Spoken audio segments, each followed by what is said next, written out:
तो यूक्रेन का युद्ध नए नए हथियारों का टेस्टिंग ग्राउंड बन गया है और अब एक नया हथियार यूक्रेन में बहुत जल्द एंट्री कर सकता है। इसका सबसे बड़ा नुकसान पुतिन को होने वाला है और इस बात का सबसे ज्यादा भरोसा ज़ेलेंस्की को है। ये रिपोर्ट आप देखेंगे तो आपको पता चलेगा कि पूरा देश तबाह होने के बावजूद ज़ेलेंस्की इस वक्त क्यों थोड़ी राहत महसूस कर रहे हैं।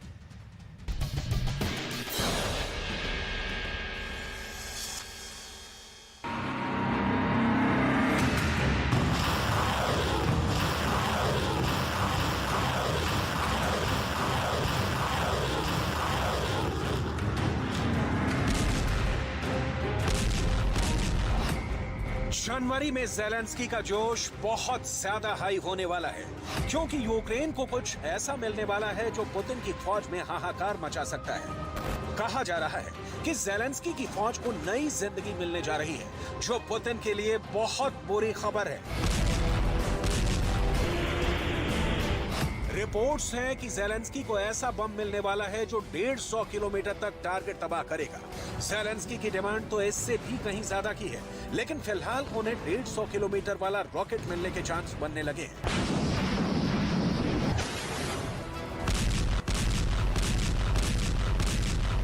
ज़ेलेंस्की को चाहिए था ऐसा रॉकेट जो 300 किलोमीटर तक पुतिन के अड्डों को तबाह कर दे, लेकिन अमेरिका ने 300 किलोमीटर वाले रॉकेट के लिए साफ साफ मना कर दिया। हालांकि रिपोर्ट है कि बाइडेन ने 160 किलोमीटर वाले रॉकेट या कहें बम पर मुहर लगा दी है।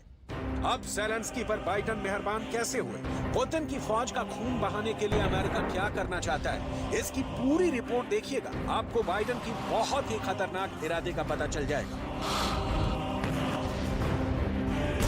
ऐसे में सवाल है कि नया बम कैसा होगा। क्या नया बम संजीवनी या ज़ेलेंस्की की नई लाइफलाइन होगा?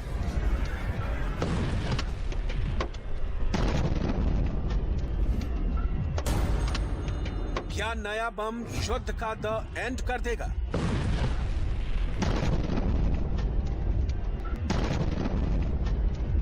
अब कह सकते हैं कि ज़ेलेंस्की को मिलने वाला एक नया बम, क्योंकि बाइडेन ने तमाम नाराजगी के बाद ज़ेलेंस्की को एक नया बम देने का प्लान तैयार कर लिया है। बाइडेन ज़ेलेंस्की को क्या देने जा रहे हैं ये बहुत सीक्रेट है, लेकिन इसकी एक खुफिया जानकारी हाथ लगी है।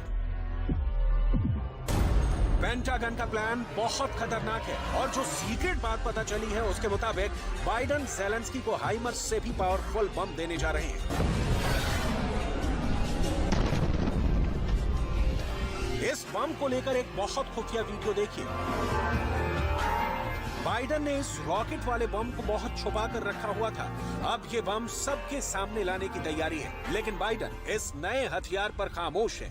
इसकी वजह बताएंगे। पहले देखिए इस रॉकेट वाले बम का वीडियो जो 3 कैमरों से रिकॉर्ड किया गया है। कैमरा नंबर 1 कैमरों से रिकॉर्ड किया गया है। Camera number 1, camera number 2, camera number 3।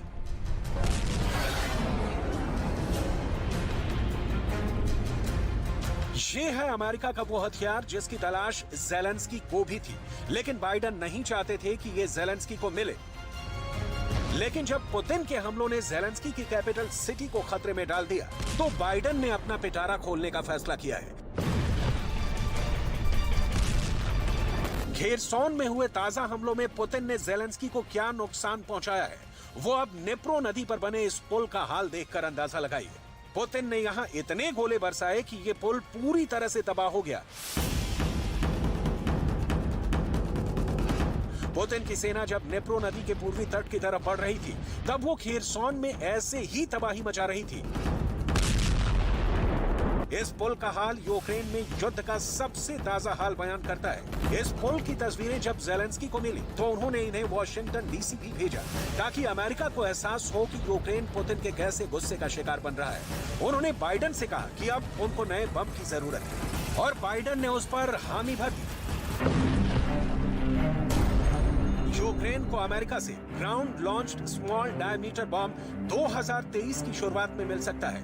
ये बम एक तरह से GBU-39 स्मॉल डायमीटर बम होता है जो M26 रॉकेट मोटर में फिट किया जाता है। ये हथियार कैसा है, इसकी खासियत क्या है, इसकी ताकत क्या है, पुतिन को इससे कैसा खतरा होगा, इन सब बातों का जवाब दिया जाएगा। पहले ये जान लीजिए कि इससे भी बड़ी हैरत की बात यह है कि ऐसे 5-6 हथियार और हैं जो बाइडेन के पिटारे में बंद हैं और जल्दी ही ऐलान हो सकता है कि ये हथियार यूक्रेन को ट्रांसफर किए जाएंगे। 11 महीनों के दौरान ही यूक्रेन पर इतने बम बरसे हैं कि ज़ेलेंस्की और पुतिन ने हिसाब रखना छोड़ दिया है। लेकिन बाइडेन के पास हर गोले का अकाउंट है और यही वजह है कि वो ज़ेलेंस्की से बहुत नाराज हैं। अमेरिका की मीडिया से ऐसी रिपोर्ट आ रही है कि लगता है बाइडेन और ज़ेलेंस्की में दूरी बढ़ने लगी है। इसकी दो बड़ी वजह है। पहली ये कि बाइडेन को यकीन है कि ज़ेलेंस्की ने पोलैंड में गिरी मिसाइल को लेकर उनसे झूठ बोला।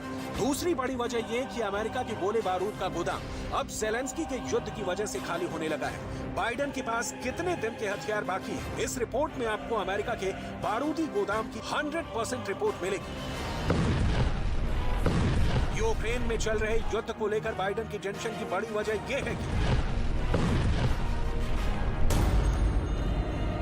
यूक्रेन को हथियार सप्लाई करने से अमेरिका का हथियारों वाला स्टॉक खाली होने लगा है। इस बात से बाइडेन की टेंशन बहुत ज्यादा बढ़ गई है क्योंकि उनके सामने चैलेंज अब अपना गोदाम भरने का है जो आसान नजर नहीं आ रहा। ज़ेलेंस्की को धमाके चाहिए। ऐसा इसलिए हुआ क्योंकि ज़ेलेंस्की ने नाटो और अमेरिका से लगातार हथियार की डिमांड जारी रखी। वो बार बार कहते रहे कि यूक्रेन के पास बम खत्म हो गए हैं और उनको तो अभी रूस को खदेड़ने के लिए और धमाके चाहिए।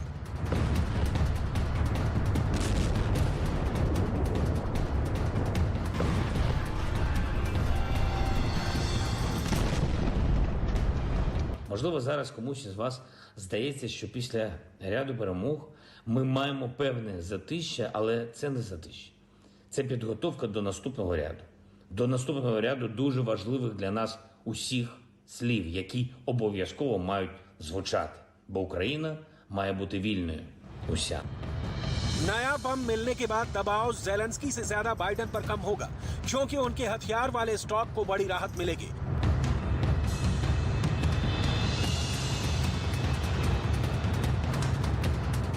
अगर ज़ेलेंस्की एक महंगे हथियार के मुकाबले एक सस्ते हथियार से काम चला लेते हैं और पुतिन को उतना ही बड़ा नुकसान पहुंचाते हैं तो इसमें कोई हर्ज नहीं होना चाहिए।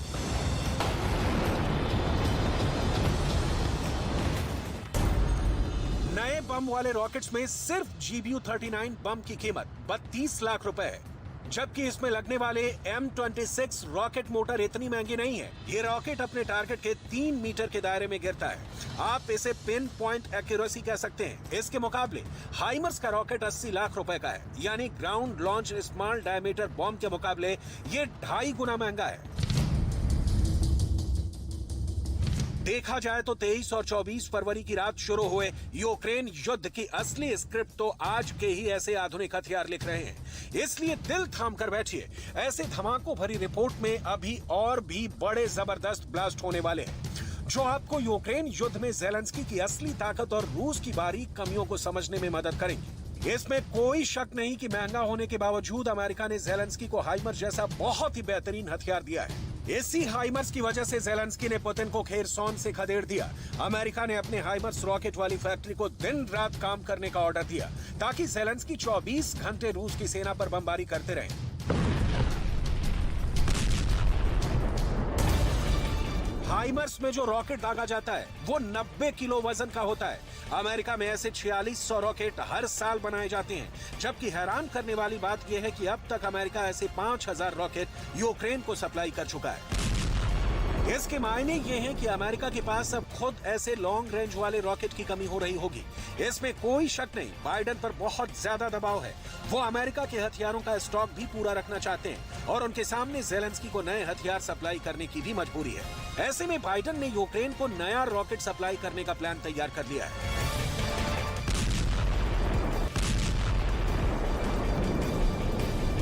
देखा जाए तो पुतिन के ज्यादा आक्रामक होने का बड़ा दबाव नेटो पर पड़ा है। नेटो का अभी तक का मकसद रहा है कि वो अपनी बंदूक ज़ेलेंस्की के कंधों पर रखकर चलाए। इसमें नेटो अभी तक कामयाब रहा है। पुतिन को घेरने के लिए ब्रिटेन का एजेंडा भी पहले से ज्यादा शीशे की तरह साफ है। ब्रिटेन से यूक्रेन को ब्रिमस्टोन एंटी शिप मिसाइल मिल रही है। इसकी रेंज अलग अलग वर्जन में 20 किलोमीटर से लेकर 60 किलोमीटर तक है। 50 किलोमीटर वजन वाली इस मिसाइल की खासियत यह है कि यूक्रेन अब मूव कर रहे रूसी टारगेट पर भी वार कर सकेगा। ये ऐसी मिसाइल है जो 70 किलोमीटर प्रति घंटे की रफ्तार से चल रहे टारगेट को भी नहीं बख्शती है। ब्रिमस्टोन इस वक्त ब्रिटेन के सबसे खास हथियारों में शुमार की जाती है, ठीक वैसे जैसे जेवलिन को अमेरिकी फोर्स का एक बहुत बेहतरीन हथियार कहा जाता है। ज़ेलेंस्की को इससे बहुत ज्यादा फायदा होगा या नहीं, ये अभी पता नहीं, लेकिन उनको ब्रिटेन से लगातार आधुनिक हथियार मिले हैं। देखा जाए तो ज़ेलेंस्की के दोनों हाथों में लड्डू है, फिर चाहे यूक्रेन पूरी तरह बर्बाद क्यों न हो चुका हो। ज़ेलेंस्की की जिद और पुतिन का गुस्सा, इन दोनों की वजह से यूक्रेन में बहुत बड़ी तबाही आई है। Через геноцид. І сьогодні ми робимо все можливе і неможливе, щоб зупинити нову геноцидну політику Росії. Нову, але таку схожу на ту, яка убила мільйони людей у 20 столітті. Безпеку Україні, всій Європі. अपनी नेपच्यून मिसाइल से ज़ेलेंस्की पहले ही रूस का बहुत बड़ा जहाज मॉस्को डुबो चुके हैं। ब्रिमस्टोन भी ऐसे ही रूसी टारगेट को तबाह करने के लिए सप्लाई की जा रही है, लेकिन ब्रिमस्टोन अकेला हथियार नहीं है।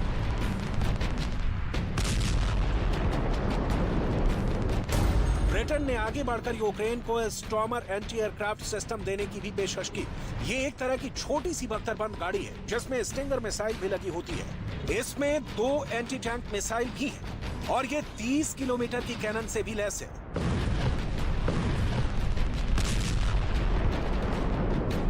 वैसे सवाल अब IRIS-T एयर डिफेंस सिस्टम पर भी उठने लगे हैं जो यूक्रेन को जर्मनी से मिला है। ऐसे 4 एयर डिफेंस सिस्टम यूक्रेन को अक्टूबर में डिलीवर किए गए थे, लेकिन यूक्रेन की वायुसेना का कहना है कि उसके पास इस सिस्टम की मिसाइल का स्टॉक खाली होने लगा है।